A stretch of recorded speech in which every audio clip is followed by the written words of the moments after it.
Praise the lord. హల్లెలూయా. దేవుని నామానికి స్తోత్రాలు. మీ అందరికీ నా వందనాలు తెలియజేస్తున్నాను. Jyothirmayi with Jesus YouTube channel ద్వారా యేసుకు ప్రియ శిష్యుడిగా ఉండాలని కోరుకుంటున్నావా? ఈ యొక్క శీర్షిక భాగంలో ఆయన శిష్యులైనటువంటి పేతురు, అంద్రెయ జీవితాల విశేషాల గురించి మనం తెలుసుకున్నాము. ఈ గురువారం అయితే జబదెయ కుమారుడైనటువంటి యాకోబు జీవితం ద్వారా కొన్ని విశేషాలు అయితే కనుక మనం తెలుసుకుందాం పరిశుద్ధాత్మ సహాయం ద్వారా. దానికి ముందుగా దేవుని సహాయం కొరకు ప్రార్థన చేసుకుందాం. మహాగణుడ, మహోన్నతుడ, సర్వశక్తుడైనటువంటి దేవా, నీకే వేలాది కోట్ల వందనాలు, స్తుతులు, స్తోత్రాలు చెల్లిస్తున్నాం తండ్రి. ఈ యొక్క అంత్యకాల దినములలో నాయన నా తండ్రి ప్రభా, ఆది అపోస్తలులు నాయన నా తండ్రి పిలువబడుతున్నటువంటి తండ్రి నీ శిష్యులు నాయన నా తండ్రి ఏ రీతిగా తండ్రి అయా తండ్రి ప్రభా ఉజ్జీవం రగిలించారో తండ్రి, అదే రీతిగా తండ్రి ఈ యొక్క అంత్యకాల దినములలో ఉజ్జీవం రగిలించు నిమిత్తము తండ్రి ప్రభా మీరు సిద్ధపాటు కొరకు తండ్రి మీ యొక్క శిష్యుల జీవితాల ద్వారా తండ్రి అయా తండ్రి ఒక మాదిరికరమైనటువంటి జీవిత విశేషాలు తండ్రి మాకు బోధపరుస్తుండగా తండ్రి మీ యొక్క మాటల ప్రకారం మీ చిత్తానుసారంగా నడుచుకున్నటువంటి జీవితాలు తండ్రి ప్రభా అయా ఈ యొక్క సామాజిక మాధ్యమం ద్వారా వింటున్నటువంటి ప్రతి ఒక్కరికి నాకు కూడా తండ్రి అటువంటి జ్ఞానాన్ని అయా అటువంటి విధేయతని కూడా తండ్రి మీరు నాకు దయచేయమని నజరుడైన యేసు అతి పుణ్య పరిశుద్ధ నామములో అడిగి వేడుకొంచున్నాం ప్రియ పరలోకపు తండ్రి, ఆమేన్.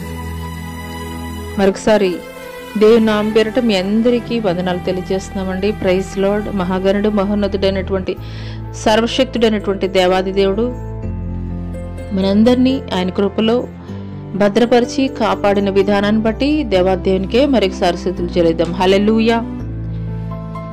మరి ఈ రోజు యేసుక్రీస్తు వారి 12 మంది శిష్యుల్లో ఒక శిష్యుడైనటువంటి జబదెయ కుమారుడైనటువంటి యాకోబు. ముందుగా యాకోబు గురించి పరిచయం అయితే గనుక తెలుసుకుందాం. ఈ యాకోబు ఎవరు అనంటే గనక ఈ యొక్క యాకోబు, యోహాన్లు ఇద్దరు కూడా అన్నదమ్ములు.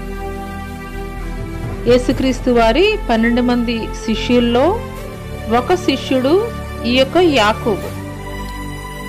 అయితే వీరిరువురు కూడాను ఎవరంటే యాకోబు, యోహాన్లు కూడాను అత్యంత సాన్నిహిత్యంగా 12 మంది శిష్యుల్లో మరి యాకోబు, యోహాన్లు ఉన్నారు. కానీ వీరిరువురు అత్యంత సన్నిహితంగా యేసుక్రీస్తు వారికి మరి సాన్నిహిత్యం కలిగినటువంటి వారుగా అయితే గనక చెప్పవచ్చు.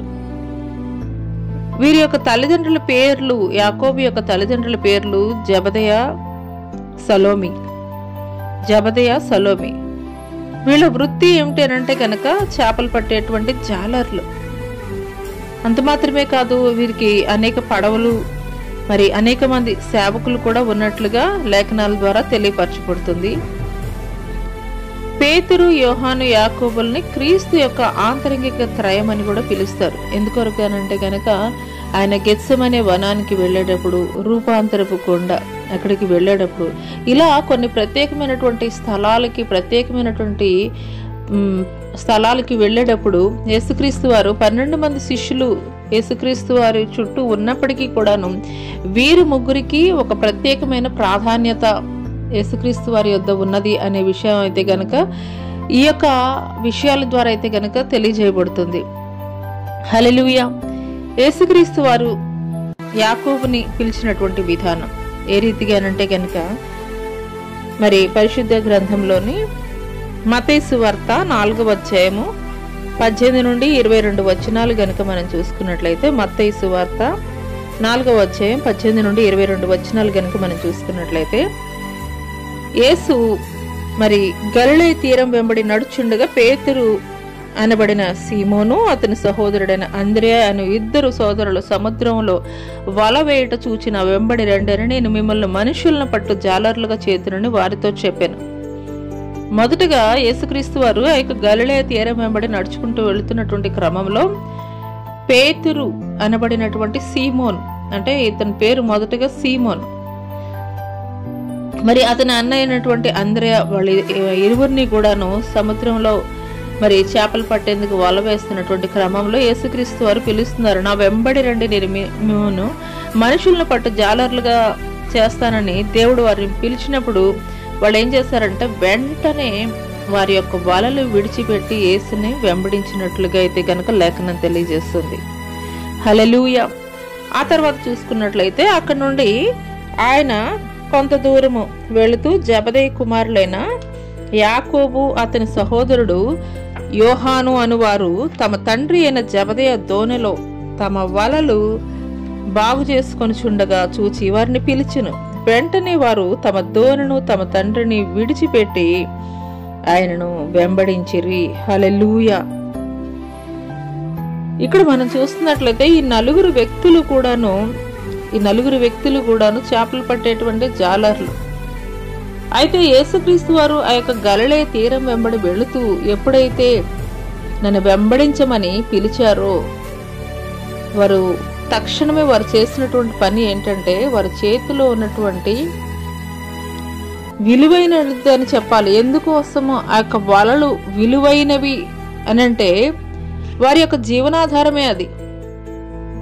వారి యొక్క జీవనాధారమే అది. ఆ యొక్క చేపలు పట్టుకుంటేనే వాళ్ళ యొక్క కుటుంబాలు గడిచేది విధంగా ఉన్నది.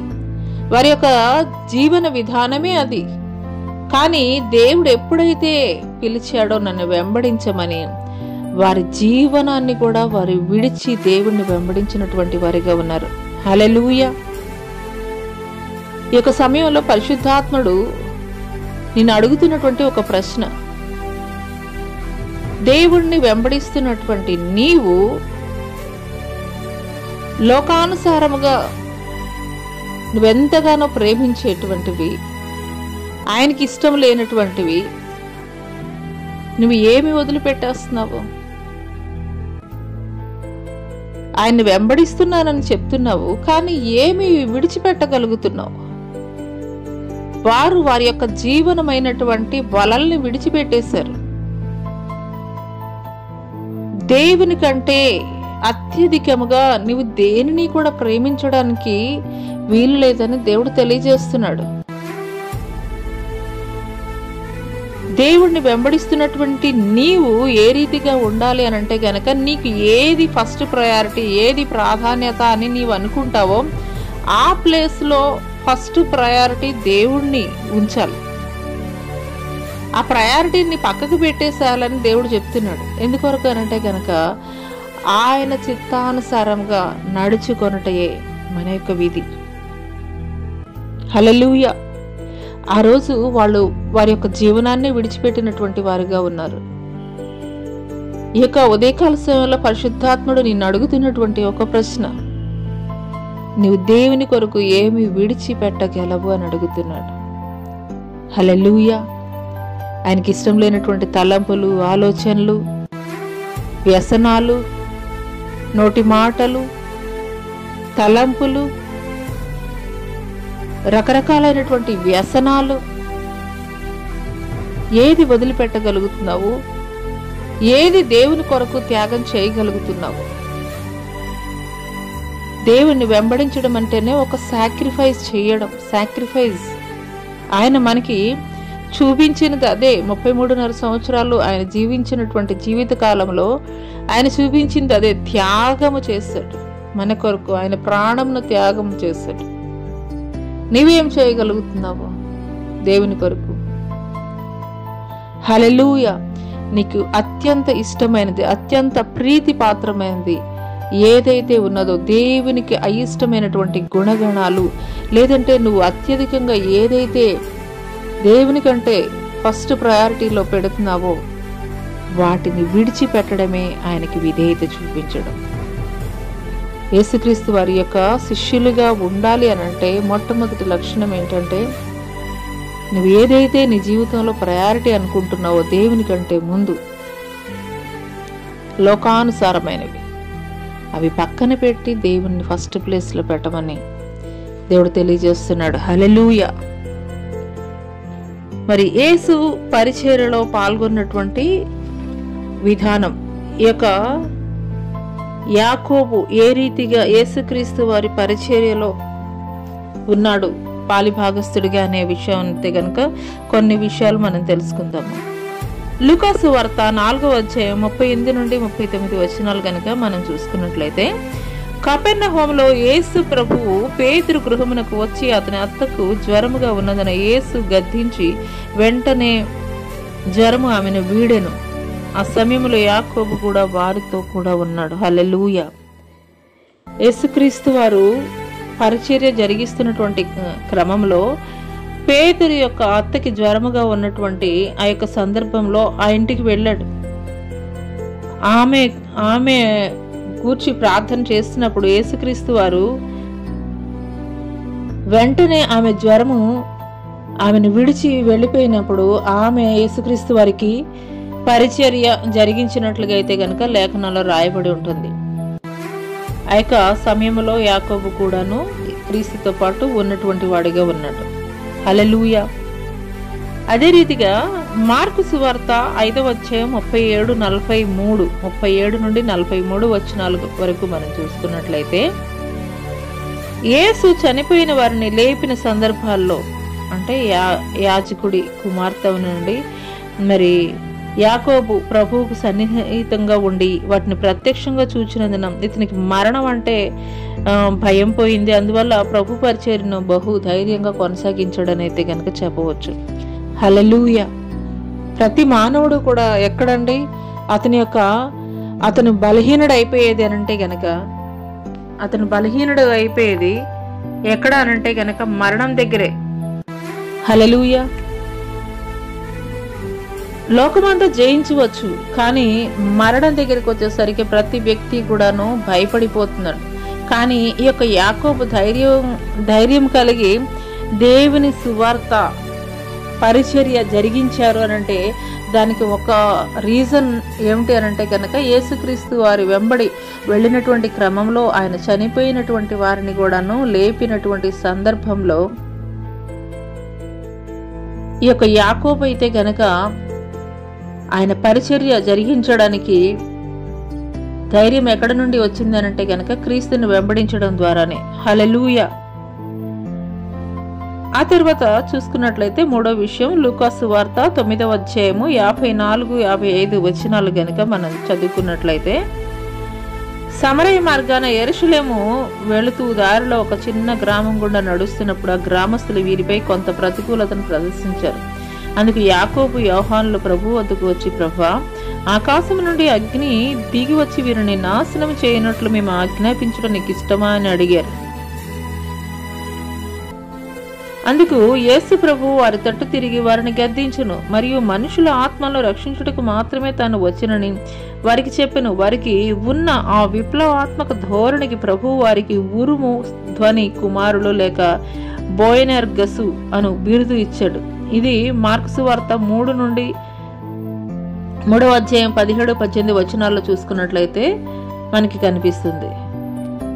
ఒకనొక సమయంలో వీళ్ళు యెరూషలేం మార్గం గుండా వెళుతున్నటువంటి క్రమంలో మరి అందరూ అనుకూలంగా ఉండేటువంటి వాళ్ళే ఉండరు కదండి, ప్రతికూలంగా ఉండేటువంటి వాళ్ళు కూడా ఉంటారు. అటువంటి సమయంలో ఈ యొక్క యాకోబు అయితే కనుక అడుగుతున్నారు యేసుక్రీస్తు వారిని, అయ్యా, ఆకాశం నుండి అగ్ని దిగి వచ్చి వీరిని నాశనం చేయనట్లు మేము ఆజ్ఞాపించమంటారా అని చెప్పేసి అడుగుతున్నారు.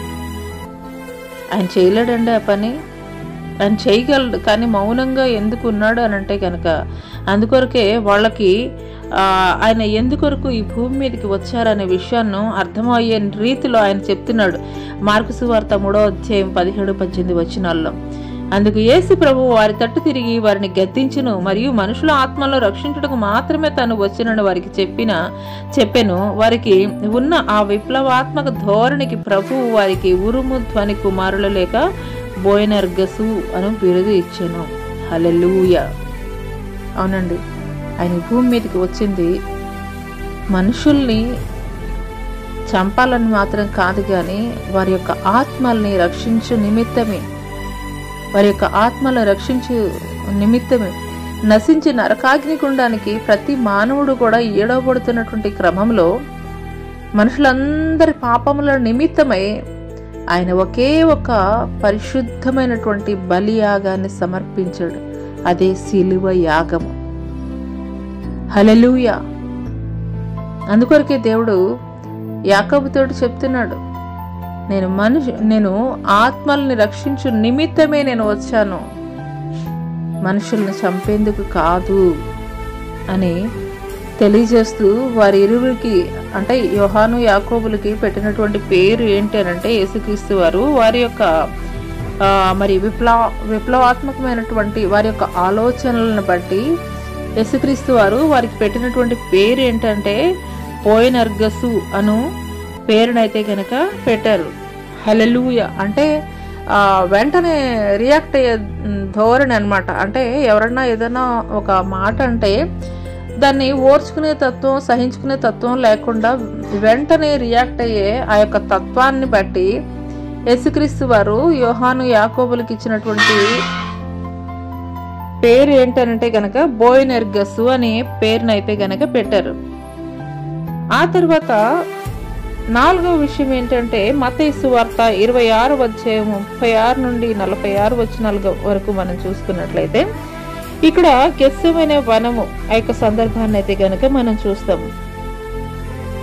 గెత్సెమనే వనంలో ఆయన ఆఖరిగా ఆయన సిలువకి అప్పగింపబడే ముందు గెత్సెమనే వనములో ప్రార్థన చేసుకునే నిమిత్తము ఈ యొక్క పేతురు, యాకోబు, యోహానులు కూడాను ముగ్గురిని కూడాను ఆయన తీసుకుని వెళ్ళాడు.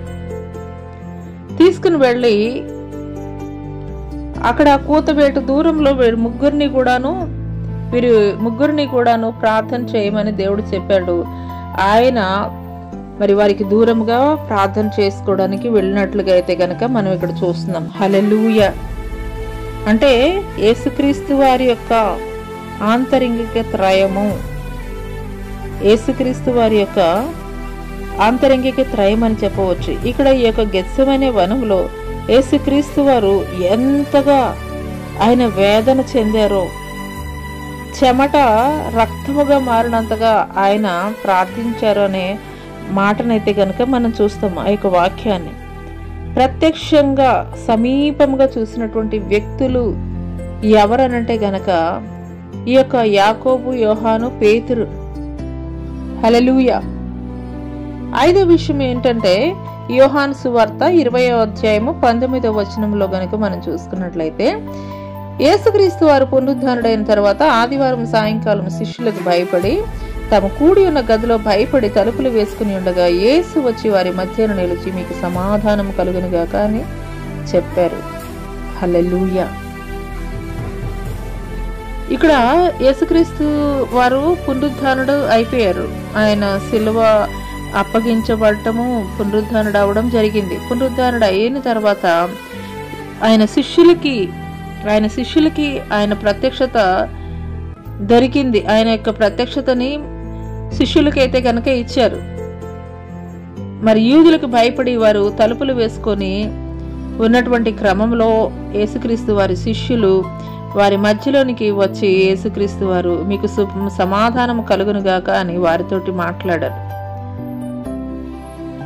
ఆ తర్వాత యోహాను సువార్త 20వ అధ్యాయం 26వ వచనంలో చూసుకున్నట్లయితే మరలా ఆ సమయంలో తోమా అయితే గనక ఉండడు.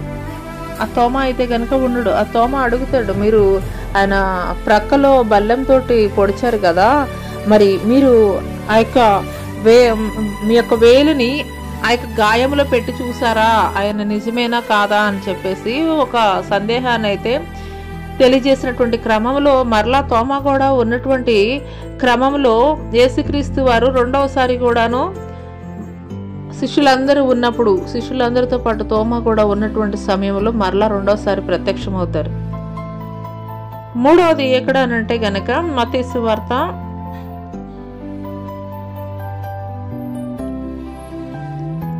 యోహాను సువార్త 21వ అధ్యాయము 1 నుండి 19 వచనాలు చూసుకున్నట్లయితే అక్కడ తిబెరియా సముద్ర తీరాన శిష్యులు ఉన్నప్పుడు స్వయంగా యేసు నిప్పుల మీద చేపలు కాల్చి వారికి పెట్టాడు. ఒక సందర్భం ఇది.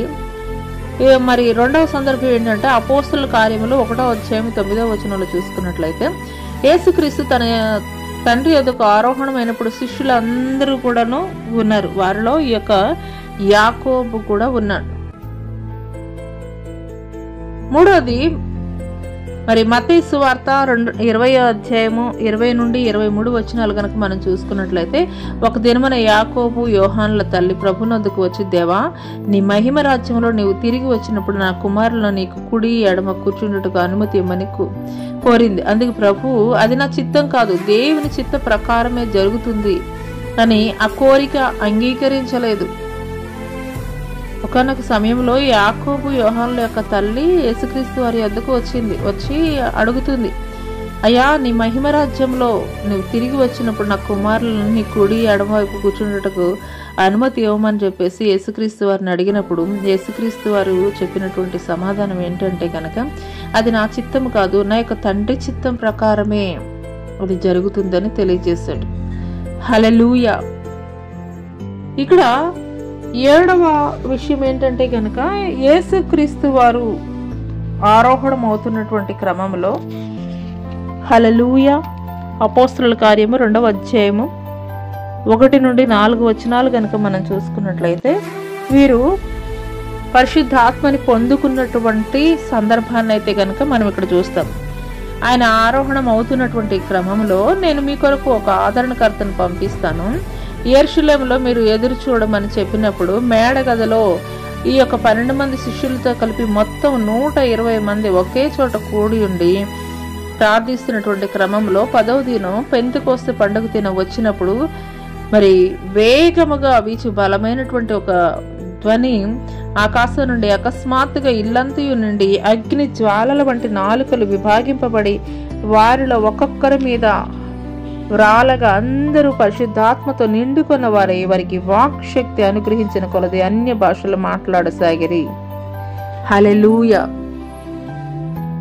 120 మంది ఆ యొక్క యెరూషలేము మేడ గదిలో పరిశుద్ధాత్మను పొందుకున్నటువంటి వారిగా ఉన్నారు. వారిలో ఈ యొక్క ఆయన శిష్యుడైనటువంటి యాకోబుని కూడా మనం చూస్తాం. ఇక్కడ ఆదిమ సంఘానికి పునాదులు వేసినది ఈ యొక్క మేడ గదిలోనే అని చెప్పవచ్చు. హల్లెలూయా.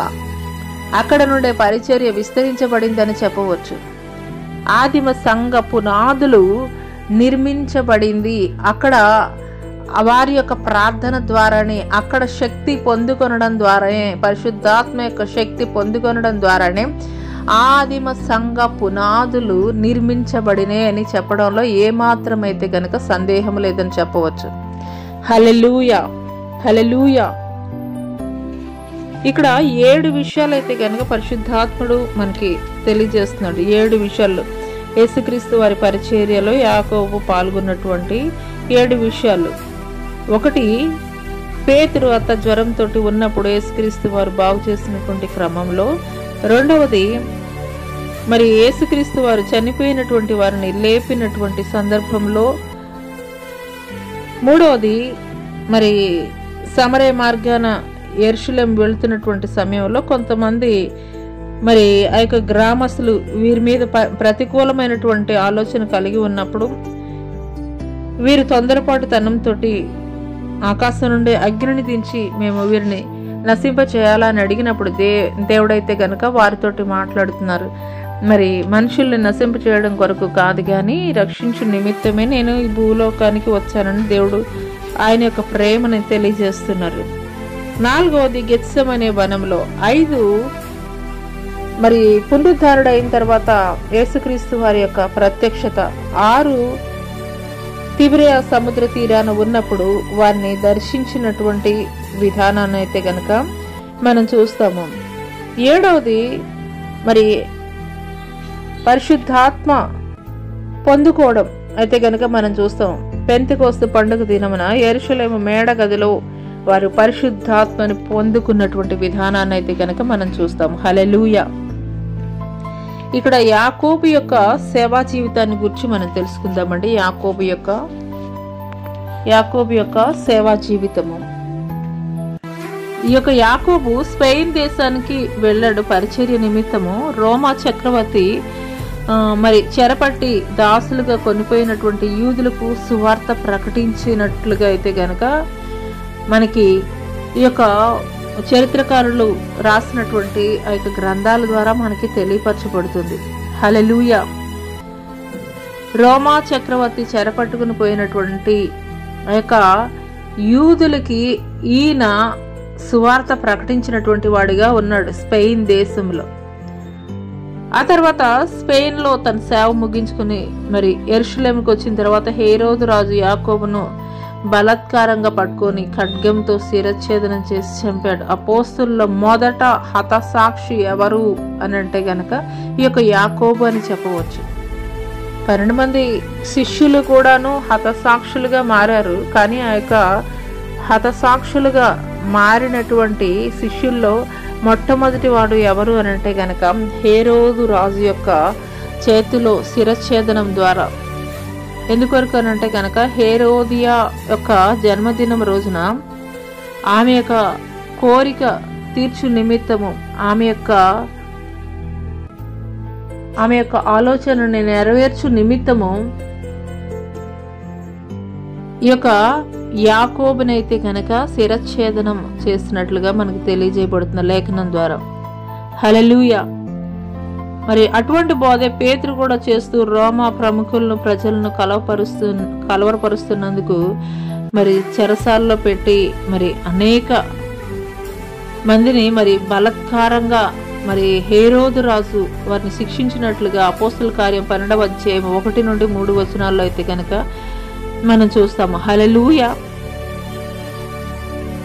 వీరు ఎప్పుడు శిరచ్ఛేదనం చేయబడ్డారు, హతసాక్షిగా మరణించారనంటే గనక యేసుక్రీస్తు పునరుద్ధానుడైన తర్వాత 14 సంవత్సరాల లోపే హతసాక్షిగా శిరచ్ఛేదనం చేయబడినటువంటి మొట్టమొదటి వ్యక్తి ఎవరు అనంటే కనుక యేసుక్రీస్తు వారి శిష్యులలో ఒకడైనటువంటి ఈ యొక్క యాకోబు మొట్టమొదటిగా హతసాక్షిగా మారాడు. హల్లెలూయా. రోషము కలిగినటువంటి పరిచర్య జరిగించారండి ఆనాటి అపోస్తలు. ఎన్ని ప్రతికూలమైనటువంటి పరిస్థితులు ఎదురైనప్పటికీ కూడా. హల్లెలూయా. యాకోబుని కూర్చున్నటువంటి కొంతమంది రాసినటువంటి ఆ యొక్క పుస్తకాల్లో ఉన్నటువంటి విశేషాలు కొన్ని తెలుసుకుందామండి. హల్లెలూయా. హైపోటాపోసెస్ క్లెమెంట్ ఆఫ్ అలెగ్జాండ్రియా ప్రాంతం వాడు తన 7వ పుస్తకం యేసుబియస్ చరిత్రకారుడు చదివి యాకోబు జీవితంలోని ఒకానొక సంఘటన ఇలాగ రాశాడు. ఏంటంటే కనుక యాకోబుని చివరిగా మరి మరణ తీర్పుకు తీసుకువెళ్ళడానికి ఒక ఉన్నతాధికారిని నియమించారు. మరి అతడు ఏం చేశాడంటే అతడు యాకోబుని యెరూషలేమునకు వెంట పెట్టుకుని వెళ్ళాడు. మరి ఆ తీర్పు దినాన ఆ యొక్క అధికారి కూడాను యాకోబు యొక్క సాక్ష్యం విని మరి అతను యొక్క హృదయం కూడా కదిలించబడింది.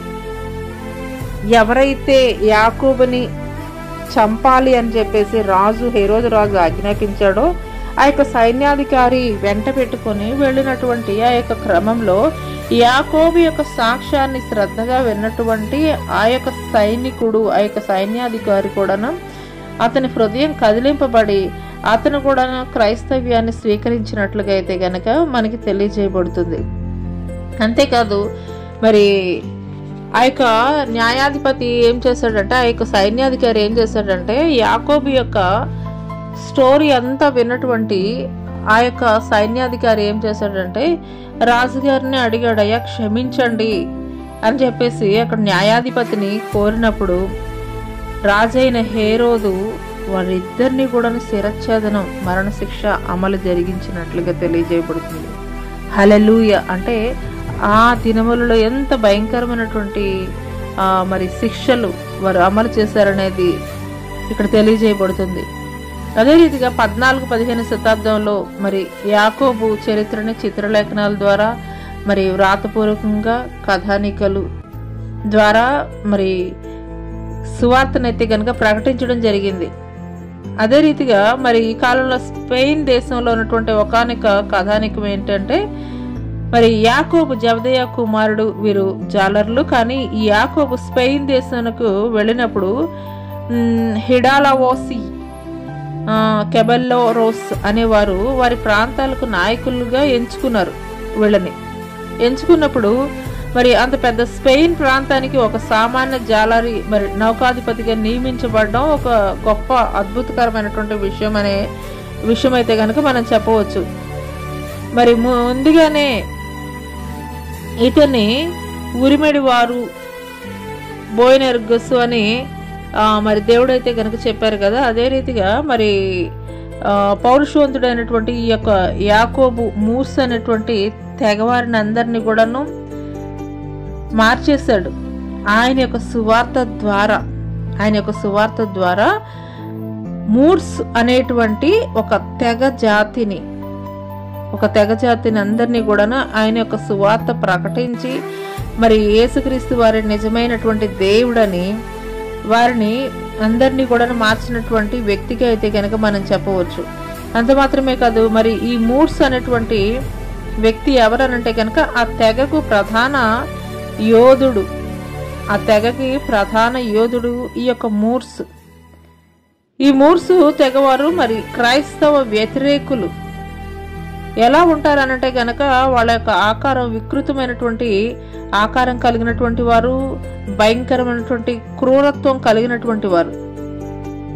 మరి అటువంటి వారు మరి మూర్సు మరి యాకోబుని ఆదర్శంగా తీసుకుని ఆయన అనుసరించి మరి చివరకు మరి క్రైస్తవుడిగా అయితే గనక మారాడు. తనకి తాను తన యొక్క హృదయాన్ని దేవునికి సమర్పించుకున్నాడు. తను తానుగా దేవునికి సమర్పించుకున్నటువంటి వాడిగా ఉన్నాడు. దీని ద్వారా పరిశుద్ధాత్ముడు మనకి తెలియజేసేది ఏంటంటే గనక ఆయన యొక్క ప్రేమతత్వాన్ని, ఆయన యొక్క జాలి, కరుణ, ఆయన యొక్క ప్రేమని మనం ఎదుటి వారికి చూపించగలిగినట్లయితే వారు ఎంత రాతి హృదయం కలిగినటువంటి వారైనా, ఎంత కఠినమైనటువంటి మనసు కలిగినటువంటి వారైనప్పటికీ కూడాను క్రీస్తు ప్రేమ ఎంతటి కఠినలైనా కానీ, ఎంత కఠినమైనటువంటి మనసు కలిగినటువంటి వారినైనా కానీ మార్చగలదు అని చూపించడానికి ఇది ఒక నిదర్శనంగా అయితే కనుక మనం చెప్పవచ్చు. హల్లెలూయా. మరి అటవీ ప్రాంతంలో ఉండేటువంటి తెగజాతి ప్రజలు మరి వేరే జాతి వాళ్ళనైతే కనుక వారి ప్రాంతానికి రానివ్వరు అసలు. కానీ అలాంటి భయంకరమైనటువంటి జాతి ప్రజల్లోకి వెళ్ళి ఆ యొక్క తెగ నాయకుడికే, మూర్స్ అనేటువంటి ఒక తెగ నాయకుడికే దేవుని యొక్క సువార్తను ప్రకటించినప్పుడు అతను మాత్రం మారడం కాదు కానీ ఆ తెగ జాతి వారందరూ కూడాను క్రీస్తుని నమ్మినటువంటి వారిగా ఉన్నారు. హల్లెలూయా. మరి యాకోబు మరణించిన తర్వాత ఆయన యొక్క శవాన్ని యూదులకు భయపడి మరి ఆయన శిష్యులు ఏం చేశారంటే యొప్పే వరకు తీసుకుని వెళ్ళి ఒక నావపై ఉంచినట్లుగా లేఖనం తెలియజేయబడుతుంది వారు రాసినటువంటి గ్రంథాల ద్వారా. మరి ఆ నావలో 7 దినములు మరి సముద్రంలో మరి దేవుని యొక్క ప్రేరేపణ ద్వారా మరి ప్రయాణం చేసి చివరకు గలిలయ అయితే గనక చేరుకుంది ఆ యొక్క నావ. ఆ ప్రదేశానికి పేరేంటంటే గనక పాడ్రస్ అనే పేరైతే గనక మనం చూస్తాము. ఆ దినాల్లో ఆ ప్రాంతాలకి మరి లూపా రాణి అనేటువంటి రాణి పరిపాలిస్తుంది. ఆ ప్రాంతం అంతా కూడా చాలా భయంకరమైనదని అయితే గనక చెప్పవచ్చు. ఆ ప్రాంతం అంతా కూడా ఎందుకొరకనంటే గనక దేవునికి వ్యతిరేకమైనటువంటి భయంకరమైనటువంటి కార్యాలు జరిగించేటువంటి ప్రాంతం ఆ యొక్క ప్రాంతం. ఎంత భయంకరం అనంటే గనక మరి విగ్రహారాధనకి నిలయము. అంత మాత్రమే కాదు, వీరు ఏం చేశారంటే యాకోబు శరీరాన్ని ఒక రాయి మీద పెట్టి ఆ రాయి ఆత్మ ప్రేరేపణతో మైనపు సమాధిగా మారింది. ఇలా యాకోబు మృతదేహాన్ని అయితే గనక భద్రపరిచారు. మరి ఆ సంగతిని మరి లూపా రాణి అంటే ఆ ప్రాంతాన్ని పరిపాలిస్తున్నటువంటి ఈ యొక్క రాణి విని ఏం చేసిందంటే మరి ఒక జత ఆంబోతుల్ని తీసుకుని వచ్చి ఒక బండికి కట్టి వాటిని ఈ కవచములు తొడిగి ఆ 2 ఆబోతుల పైన ఒక వాహనాన్ని పెట్టి దానిపై మైనం వలె మారిన యాకోబు శవపేటికను పెట్టి ఆ యొక్క ఆబోతులను ఒక్కసారిగా వదిలితే మరి అవి పరిగెత్తుకు వెళ్ళేటప్పుడు నిశ్చలంగా లేని యాకోబు శవపేటిక విచ్ఛిన్నం అవుతుందని మరి ఆవిడ ఆలోచించి ఆ రీతిగా పెట్టి వాటిని తోలినటువంటి క్రమంలో ఆ యొక్క వృషభాలు, ఆ యొక్క ఎద్దులు ఏం చేశాయంటే శిలువ ఆకారపు గుర్తుతో సంతకం చేయబడి ఉన్నందున మరి ఆ యొక్క వృషభంలో మనస్సు గొర్రెల వల్ల నెమ్మదించినట్లుగా అయితే కనుక మనం చూడవచ్చు. హల్లెలూయా. మరి ఆ రీతిగా మరి యాకోబు మృతదేహాన్ని అవి ఏం చేశాయంటే తిన్నగా తెచ్చి రాణి గారి ముందు నిలబడ్డాయి. అది చూసినటువంటి ఆ యొక్క రాణి యొక్క మనసు కూడా మార్చబడి ఆమె కూడాను మరి ఒక క్రైస్తవురాలుగా మార్చబడింది. హల్లెలూయా. అంత మాత్రమే కాదు, మరి ఆ రోజుల్లో మరి మధ్యప్రాచ్య ప్రాంతాల్లో అపోస్తలుల సమాధులు శరీర భాగాలను గూర్చి మరి అన్వేషణ చేసేవాళ్ళు. అనేక మంది శాస్త్రవేత్తలు మరి అన్వేషణ చేసేవాళ్ళు. మరి ఆ సమయంలో పర్షియన్ దండయాత్రలు ఆ ప్రాంతం అంతా కూడా మొదలు పెట్టారు. మరి వారికి భయపడి అపోస్తలుల అవశేషాలను, అస్థికలను లేక ఎముకలను స్పెయిన్కు తరలించడం జరిగిందని చరిత్రకారులు అయితే కనుక తెలియజేస్తున్నారు. మరి అలాగ తరలిస్తున్నటువంటి క్రమంలో అర్మేనియను క్రైస్తవులు మొదటి నుండి యాకోబుని ఇష్టపడేవారు కనుక ఆయన అస్థికలను వాళ్ళు ఏం చేశారంటే వారి వద్ద ఉంచుకున్నారు. స్పెయిన్ వారు మాత్రం అవశేషాలపై దేవాలయాన్ని కట్టారు. హల్లెలూయా. అందువల్ల మరి యాకోబు అస్థికలు స్పెయిన్లోని కంపోస్టిలాలో ఇప్పటి వరకు కూడా ఉన్నాయి. ఇది యాకోబు యొక్క పరిచర్యగా మరి చరిత్రకారులు తెలియజేస్తున్నటువంటి విషయాలు. బైబిల్ గ్రంథంలో అయితే కనుక రాయబడలేవు, కానీ చరిత్రకారుల ద్వారా తెలియజేయబడుతున్నటువంటి విశేషాలు యాకోబు యొక్క పరిచర్య. ఇతను ఎప్పుడు మరణించాడు అని అంటే కనుక అతి చిన్న వయసులోనే 48 సంవత్సరాల వయసులోనే 44 ADలో హేరోదు రాజుతోటి శిరచ్ఛేదనం చేయబడి హతసాక్షిగా మరణించినటువంటి మొట్టమొదట హతసాక్షి యేసుక్రీస్తు వారి శిష్యుల్లో ఎవరు అని అంటే కనుక ఈ యొక్క యాకోబు అని చెప్పవచ్చు. హల్లెలూయా. ఇక్కడ మనం తెలుసుకోవాల్సినటువంటి కొన్ని ముఖ్యమైనటువంటి విషయాలు ఏంటి అని అంటే కనుక యాకోబు యోహాన్లు చేపలు పట్టే జాలర్లు మాత్రమే కాదు, వారికి కొన్ని పడవలు ఉన్నాయి, కొంతమంది సేవకులు ఉన్నారు. అంటే ఒక మంచి ఉన్నతమైనటువంటి స్థితి కలిగినటువంటి వారే. కానీ ఎప్పుడైతే యేసుక్రీస్తు వారు పిలిచారో వెంటనే క్రీస్తుని వెంబడించినటువంటి వారిగా ఉన్నారు, క్రీస్తుకు విధేయత చూపించినటువంటి వారిగా ఉన్నారు. మనం కూడా తెలుసుకోవాల్సింది, పరిశుద్ధాత్ముడు ఈ యొక్క ఉదయకాల సమయంలో మనకు తెలియజేస్తున్నది ఒకటే, మనం ఎంత మరి ఘనఘనతలు కలిగి ఉన్నాము, మనది ఏ స్టేటస్ మనం కలిగి ఉన్నాము, ఈ మొత్తము కాదు, కానీ దేవుని యొక్క మాటకు మనం విధేయత కలిగి ఉండేటువంటి వారముగా ఉండాలని దేవాది దేవుడు ఇదే మనతోటి మాట్లాడుతున్నారు. ఆయన మాటకి మనం ఒబే చూపించేటువంటి వారముగా ఉండాలి. అంటే వారు వెంటనే విధేయత చూపించారు. అదే రీతిగా అనేక సార్లు దేవుడు మనల్ని పిలుస్తున్నటువంటి క్రమంలో మనం వాయిదాలు వేసేటువంటి వారముగా ఉంటాం. కానీ ఇక్కడ యాకోబుని చూసుకున్నట్లయితే యాకోబు యోహాన్లు వెంటనే దేవుడు ఎప్పుడైతే పిలిచాడో వారు వెంటనే అన్నమాట క్రీస్తుని వెంబడించినటువంటి వారిగా ఉన్నారు. అంత మాత్రమే కాదు, క్రీస్తుని ప్రతి సమయంలో కూడా ఆయన వెంబడిస్తూ ఆయన చేసేటువంటి అద్భుతాలు, ఆశ్చర్య కార్యాలు, చనిపోయినటువంటి వారిని లేపడం, ఇలాగ దగ్గరగా చూసినటువంటి వ్యక్తులుగా ఉన్నారు. క్రీస్తు కొరకు నేను ఏదైనా చేయగలను, ఏదైనా చేస్తాను అని మరి ఒకానొక సమయంలో ఆ యొక్క యెరూషలేము ప్రాంతం గుండా వెళుతున్నప్పుడు కొందరు వ్యతిరేకించినటువంటి పరిస్థితుల్లో మరి ఈ యొక్క యాకోబు మాట్లాడినటువంటి తీరుని యేసుక్రీస్తు వారు ఖండించారు. నేను మనుషులను రక్షించడానికే కానీ వారిని నాశనం చేయడానికి రాలేదు, వారి యొక్క ఆత్మలను రక్షించే నిమిత్తమే నేను వచ్చానని దేవుడు తెలియజేసి వారి యొక్క తొందరపాటుతనాన్ని, వారి విప్లవాత్మక ధోరణిని బట్టి వారి ఇరువురికి పెట్టినటువంటి పేరు ఏంటంటే కనుక బోయనెర్గసు, అంటే ఊరిమడి వారు అని చెప్పవచ్చు. హల్లెలూయా. అదే రీతిగా వీరికి ఉన్నటువంటి ఒక ప్రత్యేకత ఏమిటి అనంటే కనుక, యాకోబుకు ఉన్నటువంటి ఒక ప్రత్యేకత ఏంటి అనంటే కనుక పేతురు, యాకోబు, యోహాన్లు వీరు ముగ్గురు కూడా క్రీస్తు యొక్క ఆంతరంగిక త్రయం, అంటే పర్సనల్ అని చెప్పేసి చెప్పవచ్చు. ఒక రకంగా యేసుక్రీస్తు వారు ఏ స్థలానికి వెళ్ళినా కానీ వీరి ముగ్గురిని ఖచ్చితంగా అతి సమీపముగా ఉంచుకునేవాడు. మరి ముఖ్యంగా చెప్పాలంటే గెత్సెమనే వనములో కూతవేటు దూరంలో వీరిని ఉంచి యేసుక్రీస్తు వారు అక్కడ ప్రార్థించినట్లుగా మనం చూస్తున్నాం. హల్లెలూయా. ఆ తర్వాత ఈయన యొక్క సేవా పరిచర్యని మనం చూస్తున్నాము. అంటే భయంకరమైనటువంటి క్రూరత్వం, వ్యతిరేకించేటువంటి మనస్తత్వం కలిగినటువంటి వ్యక్తుల యొద్దకు కూడా వెళ్ళి క్రీస్తు ప్రేమను ప్రకటించి వారిని క్రీస్తు తట్టు తిప్పినటువంటి గొప్ప సేవా పరిచర్య కలిగినటువంటి వ్యక్తిగా అయితే గనక మనం చూస్తున్నాం. ఇక్కడ దేవుడు మనకు తెలియజేసేది ఒకటే, ఆయన ప్రేమను మనం వెల్లడిపరిచేటువంటి వారముగా ఉండాలని దేవాది దేవుడు తెలియజేస్తున్నాడు. వారు ఎలాంటి వారన్నా అవని,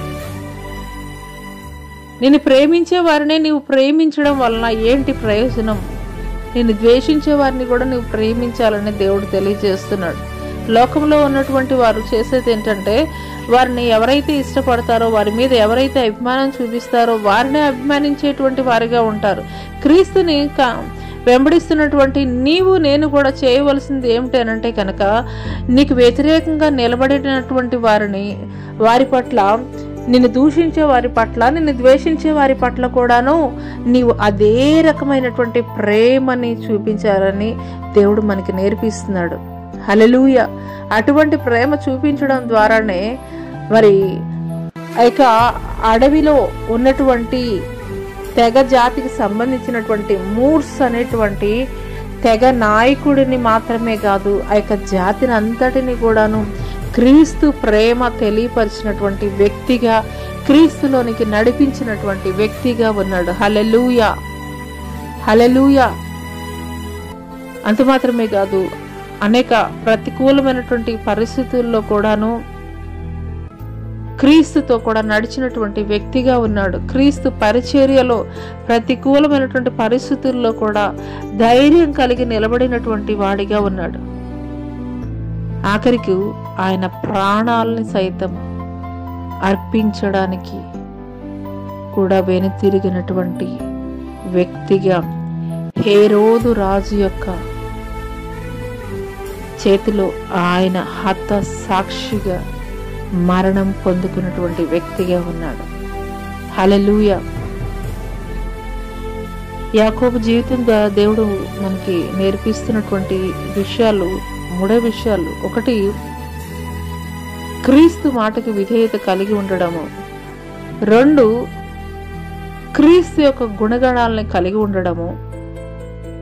3, క్రీస్తు పక్షముగా ఎటువంటి ప్రతికూల పరిస్థితులు వచ్చినా కానీ క్రీస్తు కొరకు నిలబడేటువంటి వారముగా ఉండాలి అని దేవుడు కోరుకుంటున్నాడు. మరి అటి కృప దేవుడు మీ అందరికీ దయచేయునుగాక. ఆమేన్. ముగింపు ప్రార్థన చేసుకుందాము. మహాగణుడ, మహోన్నతుడ, సర్వశక్తుడైనటువంటి దేవా, నీకే వేలాది కోట్ల వందనాలు, స్తుతులు, స్తోత్రాలు చెల్లిస్తున్నాం తండ్రి. ఇదిగో నాయన నా తండ్రి, యాకోబుకున్నటువంటి ప్రత్యేకమైనటువంటి లక్షణాల ద్వారానే మరి ఆయన యొక్క ఆంతరంగిక త్రయములో అతి సమీపముగా ఉండేటువంటి వ్యక్తులలో ఒక వ్యక్తిగా యోహానునైతే గనక మీరు మాకు తెలియజేసినటువంటి రీతిని బట్టి మీకు వందనాలు, స్తుతులు, స్తోత్రాలు చెల్లిస్తున్నాం తండ్రి. నామకార్థమైనటువంటి క్రైస్తవ జీవితాన్ని కలిగి ఉండడం కాదు కానీ తండ్రి ప్రభా, అయా నీకు అతి సమీపముగా తండ్రి ప్రభా అయా ఉండేటువంటి వారముగా, మీ హృదయం ఎరిగి ఉండేటువంటి వారముగా ఉండుటకు కృప చూపించండి. మీకు స్తోత్రాలయ్యా. యాకోబు యొక్క జీవితం ద్వారా తండ్రి ప్రభా మీరు మాట్లాడిన ప్రతి మాటను బట్టి మీకు వందనాలయ్యా. మొదటగా తండ్రి ప్రభా మీ మాటకి విధేయత కలిగి ఉండాలని మీరు తెలియజేస్తున్నారయ్యా. అయా రెండవది తండ్రి ప్రభా నిన్ను వెంబడించేటువంటి అయా మీరు పిలిచిన వెంటనే తండ్రి ప్రభా అయా తండ్రి మిమ్మల్ని వెంబడించేటువంటి వారుగా ఉండడానికి తండ్రి ప్రభా మీరు మాట్లాడుతున్నారయ్యా. అదే రీతిగా తండ్రి ప్రభా మా ప్రయారిటీస్ ఈ లోకంలో ఏది ఉన్నప్పటికీ కూడా తండ్రి మా మొదట ప్రయారిటీ అయ్యా మొదటి స్థానము తండ్రి ప్రభా మీకు మాత్రమే ఇవ్వాలని తండ్రి ప్రభా వారి జీవనాన్నే వారు విడిచిపెట్టారయ్యా. అదే రీతిగా తండ్రి ప్రభా నీకు ఇష్టం లేనివి నీ ఆ ఆలోచనలు, తలంపులు, నోటి మాటలు, లోకానుసారమని ఏవి కూడా తండ్రి ప్రభా అయ్యా తండ్రి ప్రభా అయ్యా ఈ యొక్క మాటలు వింటున్నటువంటి నీ బిడ్డల్లో ఉండడానికైతే కనుక వీలు లేదయ్యా. నీకు మాత్రమే తండ్రి ప్రథమ స్థానం తండ్రి వారి హృదయాలు కలిగి ఉండాలయ్యా. మీకు స్తోత్రాలు, మీకు వందనాలు చెల్లిస్తున్నాం తండ్రి. అదే రీతిగా తండ్రి భయంకరమైనటువంటి అయ్యా అటవీ జాతి ప్రజల్ని కూడా తండ్రి ప్రభా తన యొక్క క్రీస్తు యొక్క ప్రేమ ద్వారా మార్చినటువంటి అయా గొప్ప వ్యక్తిగా ఉన్నాడయ్యా. అదే రీతిగా తండ్రి ప్రభా అయా మమ్మల్ని వ్యతిరేకంగా మాట్లాడే వారి పట్ల కూడా తండ్రి అటువంటి ఓర్పుని, సహనాన్ని, ప్రేమని కనబరిచేటువంటి అయా సుగుణాలని తండ్రి ప్రభా అయా మీ ప్రియ కుమారులు, కుమార్తెలకు దయచేయండి తండ్రి. నీ కొరకు తండ్రి ప్రభా ఎటువంటి ప్రతికూలమైనటువంటి పరిస్థితులు ఎదురైనప్పటికీ కూడా తండ్రి అయా నీ సాక్షిగా నిలవబడ్డానికి తండ్రి ప్రభా అటువంటి శక్తిని, ధైర్యాన్ని తండ్రి ప్రభా నీ బిడ్డలకు దయచేయమని తండ్రి ప్రభా నీ కృపనైనా నా తండ్రి మరలా మేము కలుసుకొని అయా సమయం వరకు కూడా తండ్రి నీ కృప, కాపుదల, భద్రత తండ్రి ప్రభా అయా నీ బిడ్డల కుటుంబాల చుట్టూ, నీ బిడ్డల చుట్టూ తండ్రి ప్రభా అయా మీరు దయచేయమని నజరుడైన యేసు అతి పుణ్య పరిశుద్ధ నామములో అడిగి వేడుకొనుచున్నాం ప్రియ పరలోకపు తండ్రి, ఆమేన్. ప్రైజ్ లార్డ్ అండి, అందరికీ praise lord. Jyothirmayi with Jesus YouTube channel ద్వారా యేసుకు ప్రియ శిష్యుడిగా ఉండాలని కోరుకుంటున్నావా? ఈ యొక్క శీర్షికలో మరి మీరు ఎంతగానో ఆదరించబడుతున్నారని నేను విశ్వసిస్తున్నాను. మరి యేసుక్రీస్తు వారి యొక్క శిష్యుల జీవితాల ద్వారా బలపరచబడుతున్నారని నేను నమ్ముచున్నాను. మరి మీకు ఆదరణగా మిమ్మల్ని బలపరుస్తున్నటువంటి ఈ యొక్క వర్తమానాలని అనేక మందికి షేర్ చేయండి. మరి అనేకుల్ని ఈ యొక్క అంత్యకాల దినములలో కోత విస్తారమే గాని కోసేటి పని వారు కొద్ది మంది అని దేవుడు తెలియజేస్తున్నాడు. మరి అనేక మంది మరి కోతని కోసేటువంటి పనివారిగా, దేవుని పనివారిగా ఉండుటకు అనేక మందిని బలపరచండి. తద్వారా దేవుడు మిమ్మల్ని, మీ కుటుంబాలని ఆశీర్వదించును గాక. ఆమేన్.